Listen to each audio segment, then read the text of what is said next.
방언 받는 방법을 알려주세요. 입을 열으세요. 왜냐면 성령의 충만함으로 성령으로 임재해달라고 기도를 했잖아요. 그러면 성령님이 임하십니까? 안 임하십니까? 임하시죠. 그러니까 믿어야 돼요. 전부 믿는 거죠. 믿고 어떻게 해요? 입을 열으라는 거예요. 제가요 그 얘기를 해드릴게요. 어떤 분들은 제가 안수를 하잖아요. 그러면 즉시로 방언을 해요. 어떤 분은 성령님이 와서 자기 입을 찢는다고 생각해. 아니 여러분, 사도행전 2장 4절을 보면 그들이 말한 걸로 나와요. 그들이 입을 열었다고요. 그 120명의 사람들이 입을 열은 거라고. 손으로 연 게 아니라 그냥 입 벌려서 얘기했다 그 말입니다. 그 다음에 방언을 하실 때 저는 뭐부터 나오냐, 나샬 PKH가 딱 나왔어요. 근데 그때 제가 혼자서 밤 12시에 브라질인가 어디 나라를 놓고 중보기도를 하는데요. 나샬 PKH가 나오면서 막 언어가 군테카라바라 이상한 것들이 막 나오기 시작하는 거예요. 근데 그 당시에 이상하게 쟤는 막 혀가 이렇게 꼬이더라고. 근데 주님이 말씀하옵소서, 그리고 입을 제가 꽉 닫는 거예요. 난 그냥 진짜 주님이 입을 찢어서 나오게 하는 줄 알았어요. 근데 그게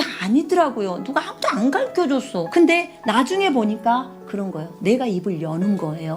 어떤 사람은 혀가 꼬이기도 하지만 어떤 사람은 하나도 반응이 없어. 안 꼬여. 그래도 잘만 나와. 그러니까 어떤 감각이나 어떤 것이 변화가 있어야만 방언이 나온다고 생각하는 이 고정관념을 좀 깨라 그 말입니다. 근데 이제 제가 어떤 일이 있었냐면 하얼빈에 갔었어요. 그곳에 갔는데 한 400명이 모여 있는데 성령의 충만함을 받고 먼저 기도하고 그 다음에 방언 받기를 위해서 기도하는데 다른 사람들은 다 받았어. 근데 이 나이 드신 한 10분 정도 분이 못하는 거예요, 방언을. 다른 분들은 자 방언 시작합니다 하면서 하는데 그냥 입에서 그냥 잘잘잘잘 하는 거예요. 근데 이분들은 어떻게 하는지 몰라요. 그러는 거예요. 근데 그때 제 안에서 성령님이 딱 가르쳐 주시는 거예요. 뭐라고 하냐면 이렇게, 너를 따라서 하라고 해라. 딱 그래요. 예? 저를 따라서 하라고요? 너를 따라서 하라고 하면 저들이 한대요. 근데 발음은 너랑 똑같지가 않아. 그러시는 거예요. 누가 발음을 줘요? 성령님이 주는 거예요. 그래서 제가 그랬어요. 자매님, 형제님, 저를 따라서 한번 해보세요. 그러나 발음은 저랑 똑같지 않대요. 제가 이렇게 말했어요. 그랬더니 나를 따라서 하는 것은 할 수 있겠대. 자기네들이 따라서 하는 것은 할 수 있겠다는 거야. 그러니까 내가 하면 자기네가 하고 벌리면 되니까 할 수 있겠다는 거. 그건 자신이 있대요. 그래서 그럼 그렇게 해봅시다. 그러나 발음이 똑같지 않다고 성령님이 말씀하셨습니다. 자, 지금부터 시작합니다 하고 딱 입을 벌려서 하니까는 벌써 10명이 다 다른 발음이 나오는 거예요.